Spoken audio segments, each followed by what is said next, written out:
Let me be honest for a second. If you're trying to learn coding by watching hours of tutorials, saving playlists you never finish, or thinking you need a 3-month paid course before you even start, you're doing it wrong. And no, that's not your fault. Most people are taught coding in the most confusing way possible. So in this video, I'll show you exactly how I'd learn coding fast in 2026. This is a structure anyone can follow, even if you're starting from zero. Now let's get into it. The first and most important step would be choosing a programming language based on the career path I want. This is where most beginners get confused. Coding is not one single thing. Different fields use different languages. For example, data analysis, AI, and machine learning mostly use Python. Web development uses JavaScript along with HTML and CSS. App development might use Java, Kotlin, or Swift. So instead of randomly picking a language, I would first decide the field I want to work in. Now, if I'm completely confused and don't know which field to choose yet, I would go with Python or Java. These two languages are extremely versatile, beginner-friendly, and widely used in the industry.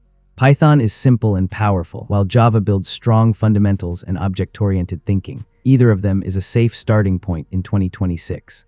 Once I've selected my language, I would not jump into months-long courses. This is a very important rule. Instead, I would watch just one high-quality one-shot tutorial for that language. The purpose of this tutorial is not mastery. The purpose is familiarity. The ideal one-shot tutorial should be around 1 to 4 hours long, and realistically, I can finish it in a single day. During this tutorial, I would not try to memorize everything. I would simply focus on understanding how things work and how code is written. This step gives me a mental map of the language, which is very important before moving forward. After completing the one-shot tutorial, this is where the real learning begins. Instead of watching more tutorials, I would move directly to data structures and algorithms. This is the phase where most people either level up or quit. But in reality, DSA is what teaches you how to think like a programmer. I would start by learning the theory of DSA concepts such as arrays, strings, recursion, searching, sorting, stacks, queues, and basic time complexity. Along with theory, I would always learn the implementation of these concepts in my chosen language. Understanding both theory and implementation is what builds strong foundations. After that, I would begin solving problems. I would start with easy-level questions, especially on platforms like LeetCode. At the beginning, my goal would not be speed or perfection.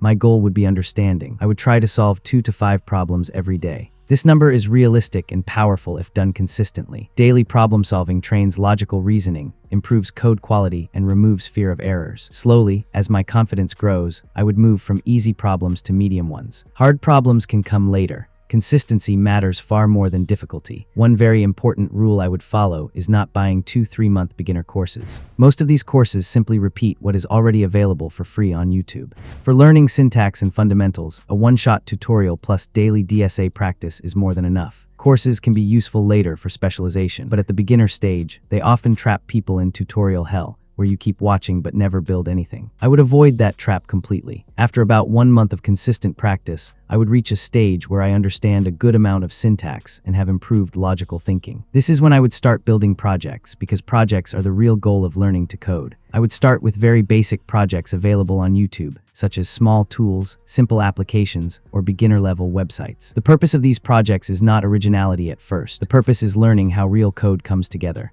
I would build, break, fix, and improve them. As I grow more confident, I would slowly increase project difficulty. Each project would teach me something new, whether it's handling errors, structuring code, or thinking in terms of real-world problems. Over time, these projects become proof of my skills. By following this structure, I would avoid jumping between tutorials endlessly. I would avoid confusion. I would avoid wasting money early on, and most importantly, I would build a strong problem-solving foundation, which is the backbone of every good programmer. This approach works because it balances 3 things: familiarity with the language, daily logical training, and real-world application through projects.